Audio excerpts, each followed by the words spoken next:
Okay, everybody. So welcome back to the video series or the YouTube channel, however you're finding yourself here. This video series is really on state elicitation, anchoring, and state mastery. So we're going chunk by chunk, very small bite-sized chunks for you to begin to learn to develop much more emotional mastery for yourself.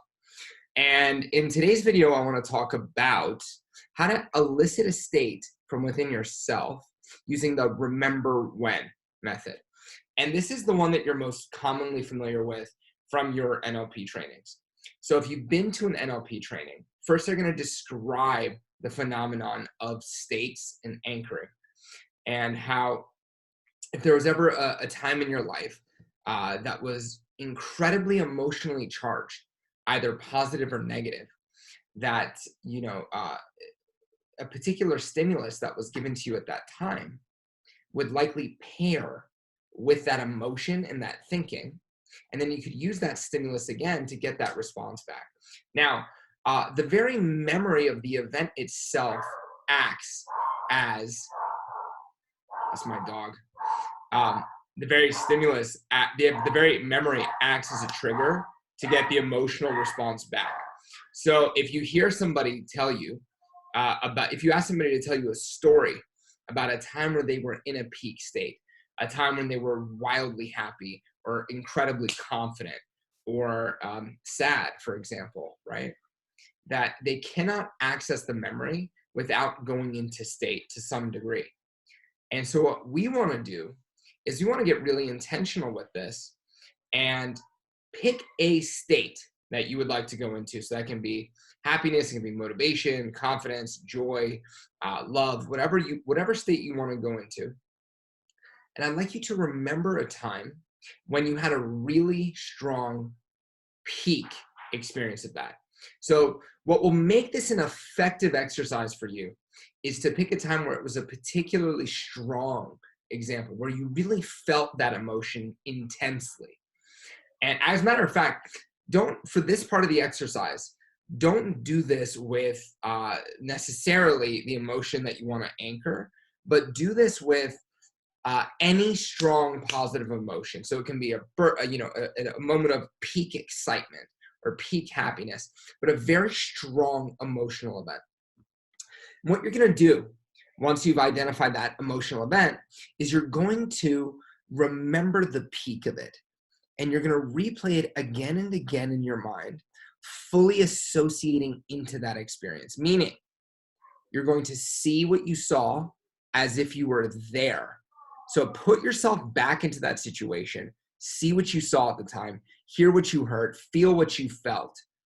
And you'll notice that as you remember that memory, seeing what you saw at the time, putting yourself back there, replaying it vividly over and over and over again, suddenly those feelings will come back to you. You will go into state. Now, the skill of a practitioner like myself, the skill of a coach, the reason why, you might work with a coach versus reading about this in a book or doing this on YouTube.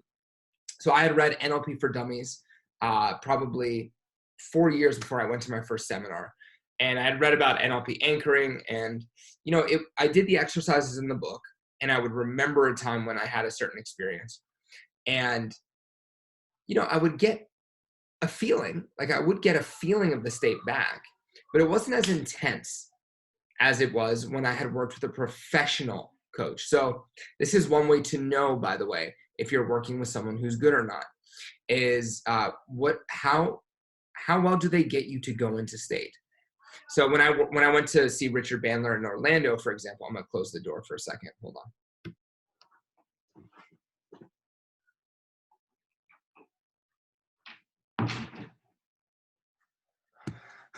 Okay, so I went to go see Richard Bandler in Orlando, and I volunteered to come up on stage. The state that he elicited in me was powerful. I mean, I felt really intense feelings. And a lot of times, that's what's required. I would say when you're doing an anchoring-based intervention, you need strong states. So in this video, what I want you to do is I want you to go back to the moment when you had the peak of that state. And I want you to put yourself back into it over and over again until you can get that state to come back fully. And so things you can do, you can ask yourself. Remember, one of the most powerful coaching tools that we have is questions, because your mind, in order to understand the question, has to answer it just to parse the meaning. So if I say, what would have to happen? So if I'm doing an elicitation with the client and they are, let's say they go into state at a 5 out of 10. And I say, so what would have to happen in order for you to get to a 10 out of 10 at that state? So you can just keep asking yourself questions like that. And you're like, and when I was really feeling it increasing, how did I know I was really in that state when it's 10 out of 10? You'll notice all of a sudden you will shift into the state. And so practice this until you're able to step into that memory and call up that state at will, fully and completely.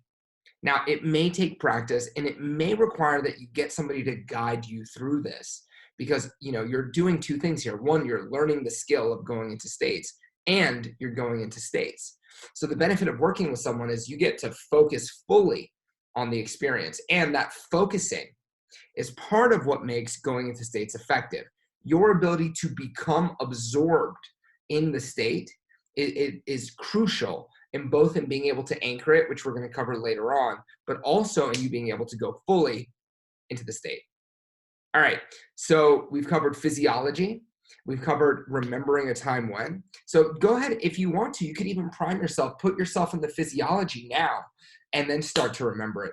And how was I breathing in that moment? What was I seeing in that moment? What did I hear?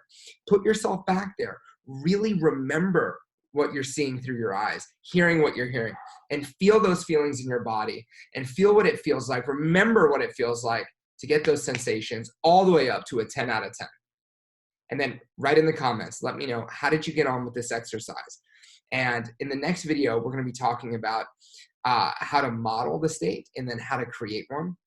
And then after that, we're going to be going into amplification. So for those of you who aren't able to get to a 10 out of 10, as things are now, in a couple videos, we're going to be going over amplification. So how to intensify the state, different techniques you can use to intensify it. Even if you're at a 10 out of 10, you have beliefs about how good you can feel. And those beliefs cap you. Your nervous system is actually capable of experiencing tremendously more than you were aware of. So we're going to teach you how to amplify things too. And then after we learn how to amplify and intensify, then you're going to learn how to anchor. All right, so we're doing it real small, one video at a time. Keep watching, do the exercises, tell me what happens. Because if you do these little things, by the end of, let's call it 2 weeks, maybe 3 weeks, 4 weeks, you'll have developed significantly more emotional self-mastery. See you soon.